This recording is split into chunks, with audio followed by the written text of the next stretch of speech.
welcome back to the Halo series. My name is Douglas Brown, CEO at Halo Consulting, a certified minority-owned executive search firm that makes the experience of working with a process-oriented retained executive search firm accessible to startups by leveraging a risk-free fee model. Today, we are joined by Meg Newhouse, SVP of Transformation and Enablement at Inspirant Group, a 10Pearls company. Throughout our session, we will cover beyond the office walls and how to build a thriving and supporting company culture remotely. Meg, thank you for coming on site, and we're excited for our first ever in-person Halo series. This is so great. This is my first ever in-person podcast recording. Thanks for being open to it. This is fun. Yeah, absolutely. And despite the traffic, we're glad that you made it down here. Brutal. I'm here. I'm happy to be here. Thanks for the coffee. Before we kick off the questions, let's get started with you, Meg. Can you share with our audience where you started your career and how it has evolved in starting your own company, Inspirant Group? You got it. Yeah. So I thought I was going to be a psychologist. I was a psych major in undergrad, and I was certain I'd have my own private practice, and really excited to do that until I moved into the sorority house. And all of a sudden, I had folks coming and laying on my futon and telling me problems all day long, which I enjoyed. I'm still to this day like my friend's secret keeper, and I take that very seriously. But I realized that I also, being an empath, would take on a lot of those emotions and feelings myself. And I was like, I don't know if I could do this as a career for the rest of my life. So thank goodness for my counselor at U of I went and talked to them, and they're like, have you heard of business psychology? I was like, what's that? And eventually made my way to human resources. And I always just wanted to help people in their lives. I wanted to make a difference. And I thought being a psychologist would do that. And I ended up finding that I wanted to help people like their jobs better. So I focused on training and development. And did that for a while, and I kind of grew up in technology, coming up with custom learning solutions for new technologies at a couple different organizations. And then in 2012, I went out on my own. I wanted to kind of forge my own path. I was a young mother and needed to choose projects that were important to me and allowed me the time and flexibility I needed with my family. So in 2012, I started my first startup. And in 2016, I was starting to look around and like, how could I be a part of something bigger than myself? Ultimately, I wanted to create an organization where people wanted to come to work. I was surrounded by friends and people who dreaded going to work, complained about work. And I was like, gosh, it doesn't need to be that way. You spend so much time at work. It should be fun. It should be a place you look forward to going to. And I wanted to create that culture. So I started looking around for startups to join because I thought that would be the scene. And wouldn't you know it, one of my good friends and actually a client at the time came to me and said, I'm going to start my own company and I want you to be in charge of the people and culture. And I was like, hello, universe, what? Like literally handed me what I wanted to do. And that was Inspirant Group. That was my partner, Amir. And that was in 2016. So we officially started Inspirant in 2017. Amir, myself, and our third partner, Chris Van Evermate, started the company. And it's, 6+ years old now. That's very cool, and the stars definitely aligned and allowed you to be in a spot to join a company and start a company that was really focused on their employees and culture. So yeah, really very fortunate. Yeah, really cool story. Meg, as you continue to embark on your entrepreneurial journey, what's the story and mission behind Inspirant Group? So we are a people-first organization, and we were founded to disrupt traditional management consulting. So I call ourselves a bunch of recovering consultants, affectionately known as the Unconsultants. And really, we're focused on people. And what that first and foremost means is our team. So we have a team of full-time employees and contract-based workers who we consider part of the Inspirant family. And really, we treat them, as responsible adults that are independent and experienced, and we really value their talent, and we hire them to do the work and do it in how and where and how and why they think is the best way to do it. People first also means our clients, of course, and we're not going to sell them what they don't need. We're going to come to them and partner with them and learn about their specific needs, not try to put some sort of proprietary model that we have on them to solve their problems, but really come up with unique solutions that are for their own team personally. And then of course our communities. So the communities in which we live and work are people, and we like to give back through pro bono work and sponsorship of different charities as well. Very, very cool mission, and the people first aspect is something that really attracts employees. and keeps them long term and keeps turnover low, which gets into the next question. So Inspirant Group was founded in 2017 and was a remote first company and culture before it was cool. Yes. So I'm really excited to ask this question. Can you touch on the success and employee feedback that has allowed you to create a robust virtual company culture? For sure. I mean, I will say over it, and thank you for saying that before it was cool, because it's true. 2017, again, being experienced consultants, which means we're a little bit older, we had done the traditional consulting, road warriors, gone from Sunday through Thursday. Most of us have families, whatever that means, whether it's pets or spouses or children, but we have people at home that count on us, and we wanted to be around more for that. So again, we hire talented, responsible adults that we trust to do their job. So the thing about a remote first culture is that for me, I always have felt that culture isn't a place, it's a feeling. And we're really intentional. I've heard people talk about culture being organic.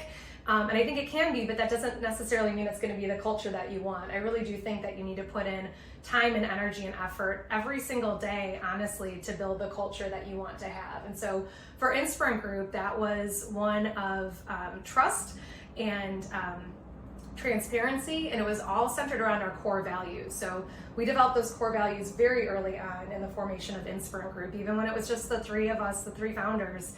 Our three values have held true. They're have integrity, care about the greater good, and get it done. And we have behaviors that are associated with those core values that we talk about regularly. We have awards that go along with these values. So we award folks every year that exhibit these values regularly. But we talk about them all the time and how we show up for each other as Unconsultants, as well as how we show up for our clients and for the community. So that people first really has what I consider the soul of our organization and those core values. For the employees that are at Inspirant Group today, is turnover relatively low? What's the feeling for the employees across the team and working in the remote culture? Oh my gosh! I mean, I don't have the stats with you, but if I can think back in our 6 years with the voluntary turnover, I think we've had 3 folks leave voluntarily in 6 years. Wow. As we keep growing. And we do a quarterly ENPS survey, which is the Employee Net Promoter Score, which is just a general feeling. It's completely anonymous. And I'm proud to say I don't have the Q1 23 results yet, but Q4 22 was 100% satisfied. We were awarded Great Places to Work in the US last year, and if you look at those results, which again is 100% anonymous, we had 100%. In all of these categories about how they feel about coming to work and how they feel they're valued at work and relating to their managers and how they feel about leadership, and it's 100%, whereas the industry average is about 57%. So I would say based on those more quantitative scores, folks seem to be happy, but it's also qualitative. It's what I hear when people pull me aside and say, "You've changed my life." When I have spouses at the holiday party say, I've never seen my spouse so happy before. That makes me well up a little bit, that's what I've set out to do in my life is help people to reach their full potential. And I think that when you spend so much of your life at work, 40 plus hours a week sometimes, if you're not doing that, I don't know what the point is otherwise. You and your team should be really proud about the company first culture that you've instilled and created, along with the 3 employees that have left throughout the 6 years. And hopefully, Halo will have the same effect over when we're 6 years in, because that would be some really great stats to have. So 6 years will be 2026, I think. All right. So we'll check in. Yeah, we'll check in.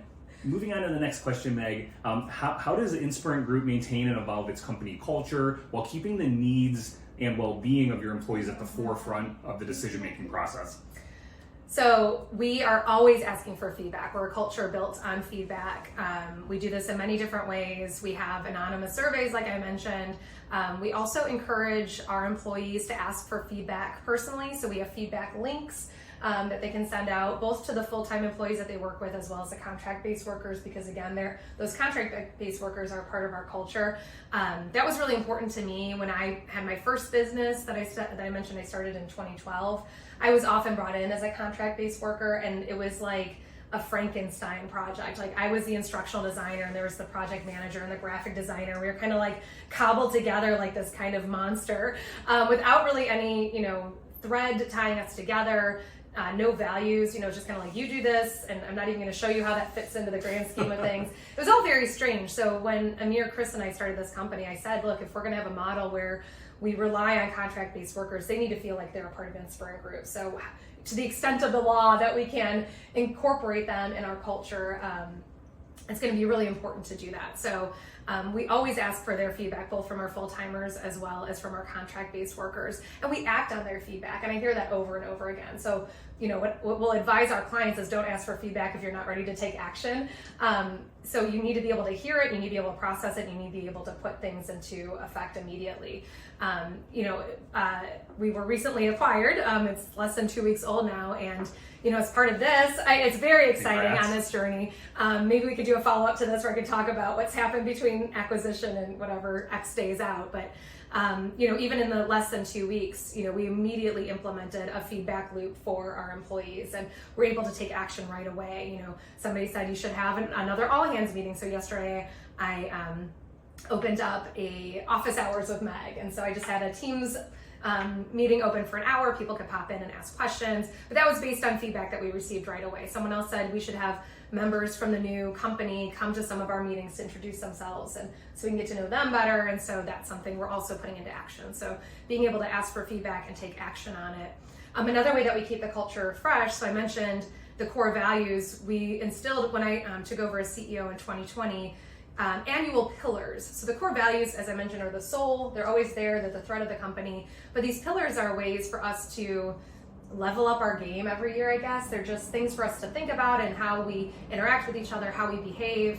And so this year's pillars are to reflect, to connect, and to energize. And so we focus a lot of our programming around those three. What does that mean in action?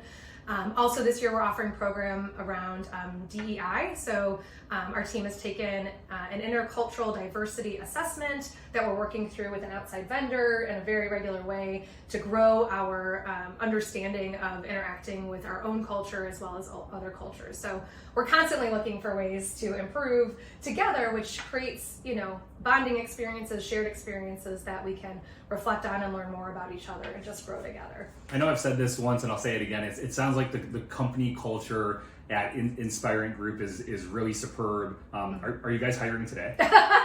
We are, with the acquisition, there's going to be so many more opportunities. So we've gone from a company of, we have 18 full-time employees and around 18 contract-based workers that we consider part of the Inspirant family. So around 40 of us to a company of 1,500. So let's just say that the opportunities I imagine will exponentially grow as well with this acquisition. So keep an eye on us for hiring opportunities. If our values resonate with you and the way that we interact with each other resonate. Awesome. Your firm has embraced a remote-first company culture for quite some time. Yeah. For other CEOs and executives struggling with the remote hybrid environment, what strategies have you implemented company-wide that the audience can adopt as a quick win? Sure. Change is hard. So if your organization grew up as in office prior to the pandemic, I can imagine making this transition is difficult. I mean, if we really look at it, it's only been 3 years. I know March 13th, 2023 just came and went, but that March 13th, 2020 was a pretty significant day for me, at least. That was the last day of normalcy. That was the day I was in this gigantic line at Costco going, what's about to happen? So, it's been just about 3 years now when we look at the history. So when you look at evolution and change, that's really not that long of a time, especially for organizations that were used to being in office. So we have to give ourselves some grace, I think, first of all, for making that change. Some of the things I've already mentioned is if you are struggling, if you're noticing that the culture is waning, as I mentioned, culture isn't a place, it's a feeling. So you really need to focus on what made your culture for your organization. What did that mean? Try to pinpoint what those words are, what those feelings are that you want to elicit in your team, even if they're not in the office every day. And then how can you do that? How can you recreate those feelings either in a hybrid or a virtual environment? You have to listen to your team. So many organizations were afraid to have remote policies because they were afraid, if they couldn't see them, butts in seats, what were they actually getting done? But if you look at the statistics, maybe not for your own organization if you didn't gather them, but industry-wide or across corporate America, people were, if they weren't as productive, they were in fact more productive because they had more time in their day to do what they needed to focus really when they were working hard, take away those commutes, take away the stress of not being home for their family for dinner time. So you have to, look at the data, look at the stats, and listen to your people about where and when they feel the most successful. And then be intentional. You really have to be intentional about the culture that you want to build and the culture that you want to continue. And there's a lot of ways to do that. The way that Inspirant Group has been successful is, again, we are really intentional. We have monthly, what we call groupie chats. They were buddy chats. So it was a one-on-one. And as we're growing, we realize it's kind of nice to have small groups of people get together. And we switch it up every month. So, and it's our full-timers and our contract-based workers. And we get together in these groupies. And it's, just a fun way to connect. We have both virtual and in-person opportunities to get together. What I heard and some of the feedback that I got was that folks were missing some in-person time. We didn't really have that regularly as a result of the pandemic. So I started a series that I'm calling Meg on the Move. And every week I'm somewhere different. I'm in the city or I'm in the suburbs. And I send that out to the local team. About half of our team is in the Chicago area. And I say, come meet me at this place and let's work together. And that's gotten really good reviews as well. So it's being adaptable to what your team needs. As you move up in leadership, it's less and less and less about you, and it's more about the folks around you and really how you can remove blockers to make them their most successful. And you do have to meet each person where they are. So if you're ever going to be in a people leadership role, the biggest responsibility that you're going to have is listening to each individual person, figuring out what that person needs to be the most successful in their role. Yeah, it sounds like you guys are taking all the right steps. The one thing that really resonated with me was be intentional and listen to your employees. So yeah. I think that's a really good takeaway. It sounds simple, but it can be hard to do, especially when you're busy, when you've got a million things going on. But again, as a leader, it should be less and less about being in the weeds and, getting the to-do list and all of that, and more about, most of my days are spent meeting with my team. After this today, I've got 4 one-on-one meetings with my team just to check in with them and hear how they're doing, especially with our transition that we're going through right now. But that was something that I had in place prior to the acquisition. Just, hey, what's going on? And I always tell them, this time is your time. We can talk about whatever you want. We can talk about, the NCAA basketball tournament, or we could talk about your career path, whatever makes the most sense for you. But it's their time to meet with me and have me learn about how I can best help them. Yeah, I think really carving out that one-on-one time with the team is extremely beneficial for your employees, and getting that one-on-one face time with them is really important. Yeah. So you're doing a great job. The next question, Meg, what steps did Inspirant take to establish its workplace culture to include a psychologically safe space, and how having those efforts enhanced employees' sense of belonging and engagement?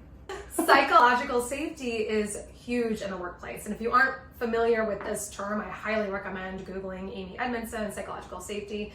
This is something, she's a scientist researcher, and it's just this idea of being able to show up authentically as yourself. And I can't tell you, numerous people have come to me and said this is the first time they've ever felt that they've been able to show up authentically as themselves at work. And I have reflected, using one of our pillars of the year, I have reflected on why that is. And something that I think is very unique about Inspirant Group is that the ego is non-existent. I mean, everyone has their ego, right? But really, I think that core value of care about the greater good, I think we've found it comes honestly in the recruitment and hiring, and then it comes in fostering that. So it's finding the right people that live your values. You can always teach skills, right? You can always teach how to do a job, but to have shared core values is not something I think that you can really teach. It's something that has to be inherent in folks. And so we've gotten to a point in our 6 years that we can tell pretty quickly if someone's going to fit in with the culture, not based on those shared core values. So finding those people and then having that kind of lack of ego, or maybe it's not, it's that strong sense of caring about the greater good, I think really then creates that acceptance that is needed in a psychologically safe culture. So we're not in competition with each other, we're in cooperation, right? One of my favorite quotes is, I'm not interested in competing with you. I hope we all make it, and that's just that's just kind of how our culture is, and I could be working, so we've got 3 main service lines. We've got our business process optimization, we've got our learning and development, we've got technology and data. And I could be in the tech service line, and someone from learning and development could reach out and be like, we're thinking about like this app. Do you have an hour just to kind of talk us through like what that would mean? And it wouldn't be like, not my job, not my problem, I'm too busy. It would be like, for sure, when do you want to talk? This is really exciting and I can't wait to help you out. So I think we have really special people. I'm sure most owners of organizations would say that, but I really do think the secret sauce of Inspirant is that thread of, showing up as you are, being completely accepted as you are, feeling free to share your ideas without fear of retribution or people thinking you're silly, and actually people being genuinely interested in what you have to say. What we have, a diverse culture, so people who have different, ethnic, religious, just backgrounds, right? Like in how they grew up, and having them share that. Like, tell us more about, right now some folks are observing Ramadan. What does that mean? Mm-hmm. And understanding that and sharing and like being mindful, like, oh, we're on a Zoom, you're fasting, maybe I won't be, hogging down on my Chipotle during the day while we're having this meeting, so I can be respectful of what you're doing. And so it's just this, it's really a mindset, and it's really finding the folks that have that shared value system with you, and celebrating that. Yeah, it sounds from what you've described, Meg, the secret sauce really comes down to the employees, the culture, and really allowing your employees to be their authentic self. Absolutely. On a daily basis. That's so right. That's pretty cool. Yeah. Moving on to the next question. Since the inception of Inspirant, how has the onboarding process evolved as a remote only environment, and how has Inspirant assisted clients onboarding new employees that have moved in a fully hybrid or remote environment? I love this one. Well, as you know, with a startup, so I was the HR lady to start, and we had a long running joke. It was #new-to-HR, because I'm learning this as we go. So I had 15 different hats on. So onboarding when we first started was probably rough, to say the least, right? We'd be like, oh, you're starting, great, here's your job. What else do you need? Oh, remind me of all the paperwork we need to fill out. But thank goodness we've evolved. We've actually hired a people and culture lead, Erin, who is brilliant and wonderful and phenomenal. And thanks to her, we actually have a more formal onboarding process. Again, staying true to who we are, but being there from even prior to their day one, right, as part of the recruiting process, checking in with them, making them feel welcome, sending them their swag, and then of course day one, onboarding them to the company, and then having their director onboard them to the client and the project, and really starting to understand what it means to be an unconsultant, what it means to show up for each other, both on our team as well as at the client, and then learning more specifically about the clients that we're serving and what their needs are and how to interact in that culture as well. So there's really 2 cultures that they have to get onboarded to. They're always an unconsultant, but you have to be aware of what that client's culture is as well. So that's been really cool to see that, and we'll continue to evolve that as well. We're always very mindful, especially in a remote culture. Our most recent hire, or I guess 2 new hires ago, is based out of New Jersey. So, what does that mean to feel like you're part of the culture and feel like you're involved? I always like to reach out in the first week of a new hire's onboarding as well, just to make myself available and say hi. For our clients, this was a really big one, especially with our learning and development service line, is how do we go from in-person onboarding to hybrid or remote onboarding? And we have helped so many clients do this, and it's really, really exciting to see that. One of our biggest ones was a client who had in-person training 8 hours a day for 6 weeks. Wow. Butts in seats, mostly in front of a computer, but it was instructor-led training, so they were in a classroom. And we have completely reimagined that to be a learner-led onboarding. At the time, it's learner-led, and it also, as part of what we wanted to do with this, was actually, make it fun and interesting for the trainers as well. So it's a really cohesive and collaborative learning experience, using, gamifying it, having a bunch of different modalities for them to learn versus just sitting at a computer going through their 8-hour computer-based training. So there are so many ways to engage people, and the technology keeps evolving. So in order to really capitalize on that and pay attention to how people take in information these days. You know, in those short bursts, they're watching TikTok or Instagram or Reels, YouTube, all of that, and just why wouldn't we incorporate that into the way folks are learning and being onboarded as well? Very cool. Meg, as we wrap up our last two questions here, who should reach out to you and why? And what's the best way to connect with you or get in touch with our audience? I mean, I love talking to people. I love people. That's why I wanted to be a psychologist from the get-go. So anyone can reach out to me. But if you're interested, anyone from like an entrepreneur, going on your founder's journey to folks who are interested in our culture and want to learn more about that, either how to replicate it in your own organization, or if you're interested in joining Inspirant Group, clients who maybe something resonated with them, who are looking to go on some sort of transformation, whether it's process or people or tech.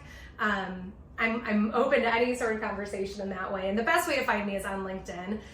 Meg Newhouse, you can look for me there, or under Inspirant Group, a 10Pearls company, to learn more about who we are and what we do. Awesome. And last question, Meg, is there anything that you'd like to share or talk about in terms of the work that you're doing today at Inspirant Group, a 10-Pearl company?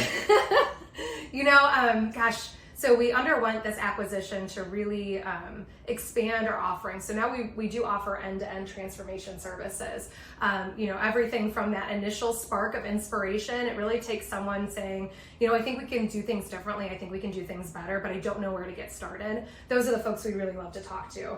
And just sit and imagine, what could your future look like? What could your organization look like if it was running most efficiently with the right people in the right seats and the right technology supporting those processes? So that's fun to do. So it's really any sort of large scale, big idea transformation. That's where we want to come in. We're different from traditional consulting. We don't want to pull up with a busload of consultants and park ourselves down for 3 years. We want to come in and solve the toughest problems, get in and get out, and upskill your team to be effective in sustaining that change.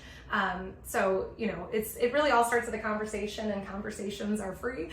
We just want to learn more about you, and something that differentiates us as well is we know when to say yes and know when to say no. So if it's not the right fit for the type of work that we want to do or that we can do, we'll refer you somewhere else. But it all starts with that initial conversation. So if you have an idea, let's talk. Reach out. Awesome. Thanks, Meg. Really appreciate your time. And thank you for having me. This is so fun. This was great for our first in-person Halo series. And be sure to check us out on YouTube. Bye.